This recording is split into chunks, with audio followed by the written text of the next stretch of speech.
I think the thing I'll remember most is the community of writers who are here and how they are so helpful and positive in the suggestions that they make, and it's really supportive group. And it has been for the other years that I've attended. And of course there's the chateau and the cook. And how many years have you attended? 4. It is a very relaxing week in the beautiful countryside and a quirky old chateau where you will be among a group of extremely supportive people, including Mimi and John. They are both extremely helpful with constructive criticism. They take different points of view, so sometimes that's a little confusing, but it does help because you get different ideas from each of them.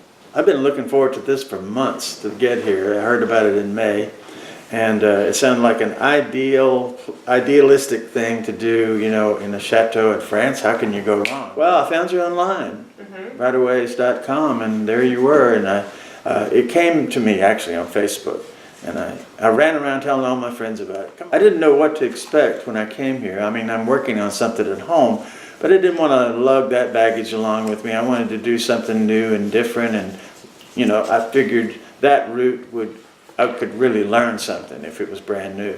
And you guys gave me that opportunity. And of course the chateau, how can you go wrong with this kind of environment for inspiration? And when your friends ask you to describe Writeaways, what are you going to tell them? Well, first I'll read what I wrote here. Then I'll show them all the beautiful pictures and make them jealous, right? Because they already are. I've been sending them home. And I'm going to tell them that they need to go. They need to go. They need to get out of their comfort zone and go out. And they don't realize what a great time they'll have until they get here. I'm also going to tell them about the food. What are you going to say about the food? Oh my God. I'm going to tell them all about Anne and how we had these incredible meals every evening, 4-course meals, and lots of great wines that you guys brought in. I mean, it was just like, well, I can't say the word I want to say, but sure you can. It was orgasmic. I will remember coming to a beautiful setting with wonderful people, having an intellectual challenge, opening myself up emotionally, and just really having a good time. And Mimi and I had met before in North Carolina, and I told her, I said, I have no idea what I'm doing. I don't know what's happening. I have no ideas, but I know I've got a book in me somewhere. Can you help me? And then I decided to go to this writing conference in Camden, and it was great because I was able to lay out an idea.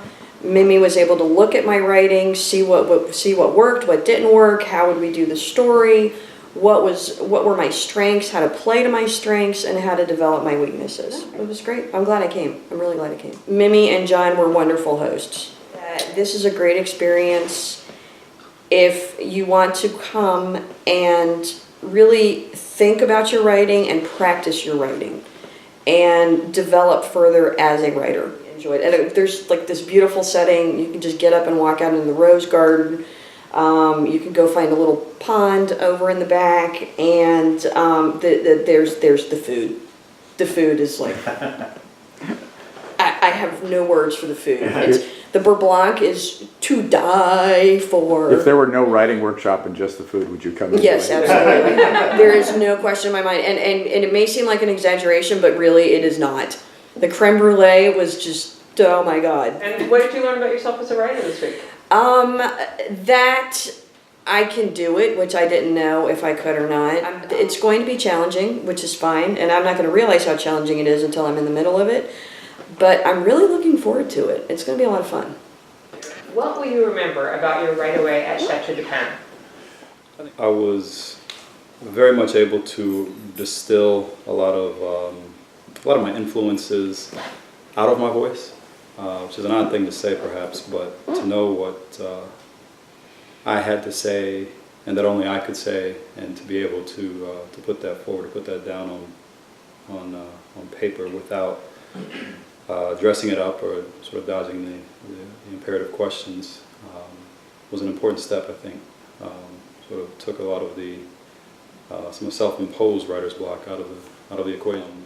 I feel like I'm a better teacher because of it. So, Well, as a teacher, what's your take on John and Mimi as teachers? John and Mimi have had complementary characteristics, complementary character. I think they are very good at intuiting what the individual is here for, what they need. And the best I can say is I think there's pushing and pulling and prodding in a proportion just greater than what I would give to the process as an individual. That there's a way to pull more out without being pushy or without being demanding, without making what I want to write instead what John or Mimi wants to see. And the appropriate kind of acknowledgement, not even praise sometimes, but just the acknowledgement for the work and also the product, but especially for the work. That's great, Chris. Thank you. You said the check's in the mail?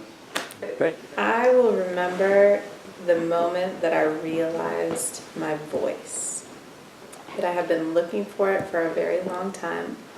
And I was having a conversation with John, and I realized that I am a writer. And it was a very explosive moment where I realized that I had things to say, and those were important things to say. I am shocked and surprised at how confident I suddenly feel as a writer. I would have never called myself a writer before this week. I like to write, but I would have never called myself a writer. And suddenly, I will tell anybody on the street that I am a writer. I've been to other workshops where we were told what to do and how to do it. And one thing that I love about Mimi and John is that they tailored to us. They really read what we needed and could read us as people and adapted what we needed to know and what kind of space we needed to write, what kind of activities we needed, and when. And that was really awesome. And when you go back home, people are going to want to know about your week. What are you going to tell them? I'm going to tell them about the bear blanc, like everyone else. I had the bear blanc with the Sandra, which is a local fish that can only be harvested specific weeks of the year. It was the best food I have ever eaten.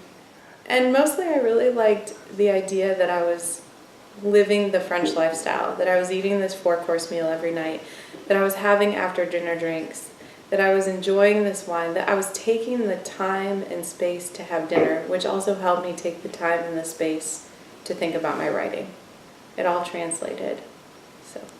Now, what will you remember about your Writeaway in France? Oh gosh, well, certainly this place. I mean, you have to admit, just as an attention getter and a sort of marvelous surprise, it's hard to compete with it.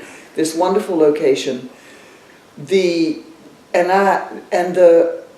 remarkable investment that the two of you have put into not only, teaching us and guiding us and keeping us afloat, but just spoiling us rotten. I've never seen two people work harder around the clock so that we could just sit around and drink our champagne and not worry about anything but our muse. That's one of my favorite things about this group, is to take a bunch of strangers and put them in a situation like this with common goals and nice stuff to eat and drink, and feel it become a community, and then see how helpful everybody is to each other once they're not scared of each other, once they know and like who they're dealing with. That was wonderful. I mean, I went to Breadloaf, yay, I loved it, and it was a very high level of, sort of literary excitement, but it didn't have the boots on the ground immediacy of this, which has been quite lovely. You clearly have, with your experience, with your complementary and varied experience, you both accumulated a deep bench of strongly held feelings about writing and techniques for helping other people write. And I always felt you were very invested in all of our sessions. Of course, I mean, I'm going to tell them about the chateau. I'm going to tell them about just how much I enjoyed the group. I'll rave about the food. To have a week of that such up close and personal cuisine, I mean, to have somebody dedicated to feeding us something new and wonderful every night, who clearly had gone to a lot of planning and trouble to have an immensely varied, menus without a hitch. God, she was great. The chateau has been wonderful because, a sort of Disney-esque thing. It's not anything I expected to do in my life, to stay in a chateau and sit here in the Grand Salon and look at the peacock looking in the window and drink champagne. It's great. It doesn't feel like real life here. This feels like terrific pretend. Let's pretend we're in a castle for a week and we're writers.